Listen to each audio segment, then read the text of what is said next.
Agora só algumas regrinhas de como interpretar. Ah, pastor, mas tudo isso que você falou não tira a credibilidade da Bíblia? Não, não tira. Porque nos pontos fundamentais a Bíblia não se diverge, a Bíblia não se contradiz, a Bíblia é infalível, inerrante, inspirada. Porque Deus na sua soberania preservou. Regras para interpretar. Como eu interpreto então? Existe uma frase em latim que ficou muito famosa na Reforma Protestante. Esse era um dos meios principais que eles interpretavam a Bíblia ao ler. Esse termo em latim é orare et labutare. Orare et labutare. Orar e labutar. Orar e trabalhar. Por que orar? Porque a Bíblia é divina. Foi Deus que escreveu. Eu preciso da luz do Espírito Santo para interpretar. Eu preciso do discernimento, da pulsão do Espírito Santo, que ela é divina. Foi Deus que escreveu, eu preciso saber. E labutare, porque a Bíblia tem gramática, foi escrito com alfabeto, com letra, tem uma história, ela é humana, ela precisa ser interpretada. Então eu oro para Deus me dar discernimento, me dar luz, mas eu trabalho, leio comentários, faço exegese, leio no grego, leio no hebraico, ralo na sua interpretação. Então essa era uma das maneiras que o povo da Reforma usava para interpretar a Bíblia. Oração e estudo, orare et labutare. Então nós devemos fazer a mesma coisa. Não adianta só orar, pedir Deus fala, Deus mostra, Deus não. Você precisa ter comentário, dicionário, história, precisa ralar. Porque senão você fica místico. Mas não adianta só o labutare também. Porque se só labutar, você vai virar um crítico, um teólogo seco, frio, vazio, murcho, que relativiza. Não, orar para quê? Jejuar para quê? Santificar para quê? Se torna relativizado. Então é ortodoxia e piedade. Orare et labutare. Segundo, regras para interpretar. Primeiro, oração e estudo. Segundo, eu devo saber o tema, o enredo da Bíblia. Antes de ler, se eu ler com a perspectiva do tema central, eu vou ter uma interpretação mais próxima do que Deus quer falar. Então, antes de ler esse livro, qual é o tema principal? Qual é o enredo? Qual é a trama? Qual que é a espinha dorsal do livro? A mensagem central da Bíblia é a história da redenção. O que Deus faz pelo homem através da morte, sepultamento, ressurreição, ascensão e exaltação do seu Filho. Então, eu leio Gênesis 1 até Apocalipse 22, sabendo que o enredo principal daquele livro, ele vai discorrer nas histórias, vai passar pelos profetas, vai chegar nos apóstolos, lá na ilha de Patmos, Cristo, Deus fazendo uma obra pelo seu povo através de Cristo. Assim você vai ler e interpretar de maneira correta à luz do tema principal. Terceiro, como interpretar, regras para interpretar a Bíblia. A Bíblia é a sua melhor intérprete. Esse aqui é fantástico, esse aqui é o que o urso gosta, não é? A Bíblia é o seu melhor intérprete. O que é isso? Textos mais fáceis interpretam textos mais difíceis. A Bíblia é só uma intérprete. Como assim? Pastor, é a pitonisa de Endor. É pitonisa. Viu Samuel, sabe? Todo mundo, é a pitonisa de Endor. O quê? Quem às vezes você nem conhece, né? Saul vai consultar uma feiticeira para invocar o espírito de Samuel. Samuel foi o último dos juízes, juiz, profeta e sacerdote. Ele ministrava na época do reinado do primeiro rei, Saul. E o homem era dependente dele, Saul. Samuel morre. Saul, desesperado para buscar uma palavra, vai consultar uma adivinha, uma médium, uma bruxa. E ali, quem sobe lá, quem baixa lá, aparece Samuel. E a Bíblia diz, Samuel! Então, é um texto que dá margem para o espiritismo. Olha lá, Samuel reencarnou, apareceu, era uma sessão mediúnica. É um texto difícil. Tem maneira de se interpretar ele. Mas eu vou para outros mais fáceis. A Bíblia apoia o espiritismo? Não. Hebreus 9:27. O homem está ordenado morrer uma vez só. Depois disso vem o juízo. Deus está claro aí sobre o espiritismo. Pronto. Deuteronômio 18. Não achará entre ti quem consulta os mortos, nem necromante, nem adivinho. Aquele que faz tal coisa para o Senhor é abominação. Pronto, Deus está falando que o Espiritismo é uma abominação. Textos mais fáceis. Textos que testificam clara. Porque a imagem, pastor.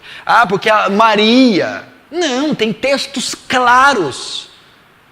Então, a Bíblia é a sua melhor intérprete. Textos mais fáceis interpretam textos mais difíceis. Eu não preciso ficar ali pelejando com a pitonisa. Será que tem espiritismo? Não tem espiritismo? Tem outros textos que Jesus, que Deus, condena o espiritismo. Então, regras para interpretar. O Antigo Testamento é interpretado à luz do Novo Testamento. Como que você interpreta o Antigo Testamento? Você tem que ter o conceito do novo no seu coração. Por exemplo, no nosso conceito, para que serve o sacrifício? Nós vamos excluir o Antigo Testamento? Não. Mas como ele vamos usar? Você vai oferecer animal aqui? Não. Você vai guardar dias? Não. Você vai fazer isso, isso, isso? Não. O escritor de Hebreus diz o quê? Que o Antigo Testamento, a lei cerimonial, os rituais eram sombras das coisas que iam vir.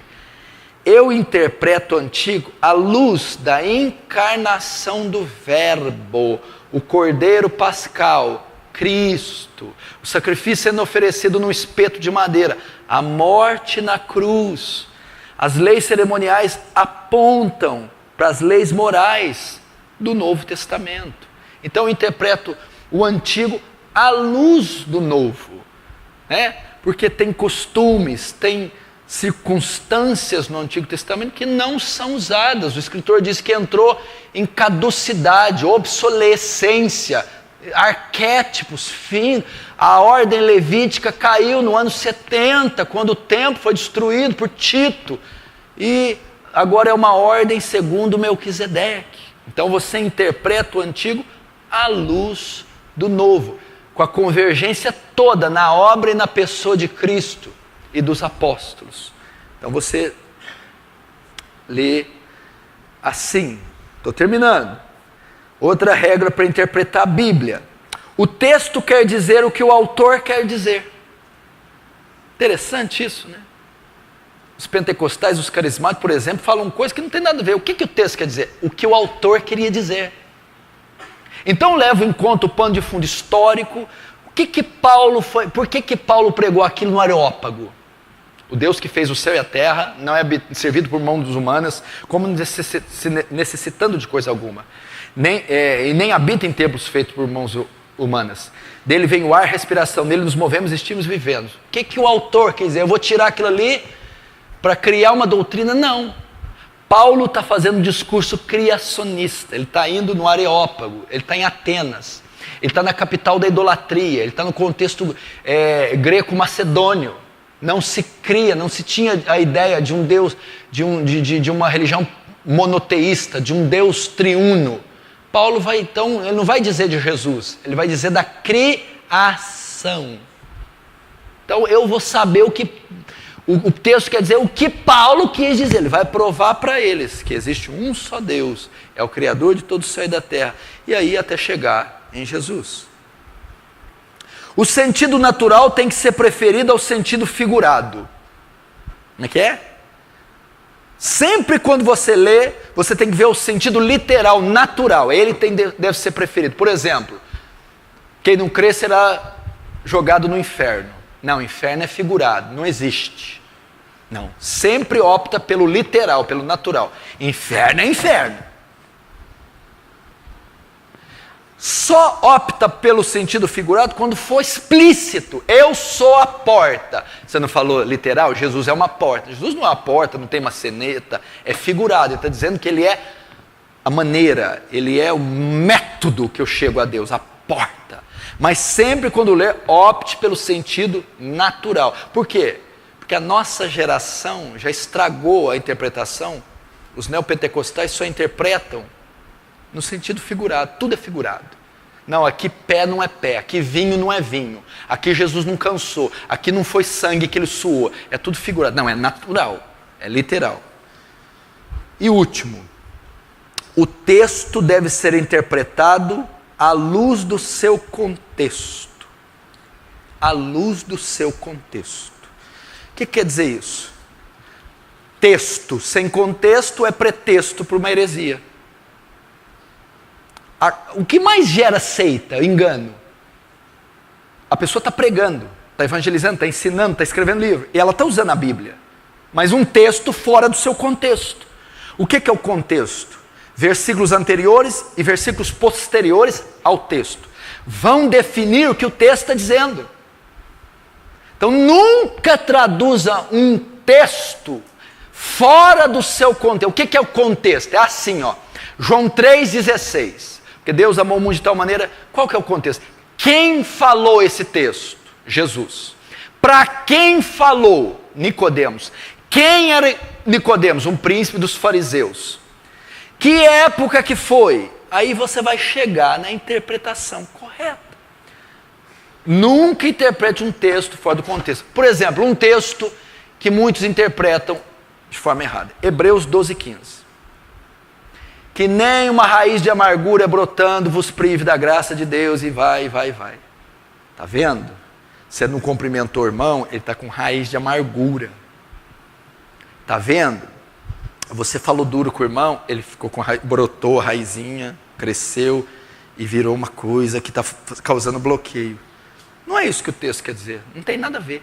Raiz de amargura lá é adorar outros deuses e achar que vai ter paz com Deus. Mas como você sabe disso? Por causa do contexto. O escritor de Hebreus era versado no Antigo Testamento. Ele conhecia muito da Torá.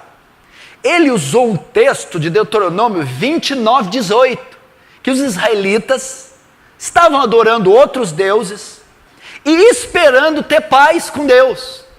Ou seja, o texto está falando de apostasia. A raiz de amargura é apostasia. Cuidado para não se desviar da verdade, cuidado para não adorar outros deuses, achando que Deus vai aprovar. E muitos se contaminem. Aí vai dizer de Esaú, que trocou sua primogenitura por uma lentilha. O que tem a ver Esaú? Olha o contexto. Com raiz de amargura, de ficar ferido com o irmão. Está falando que Esaú apostatou. Então o texto de Hebreus 12:15, raiz de amargura, fora do seu contexto, é uma ferida que eu tenho, brotou contra o irmão, está ali. No seu contexto, é apostatar da fé. É apostatar servir outros deuses. Então, essas são algumas regras para você interpretar as Escrituras.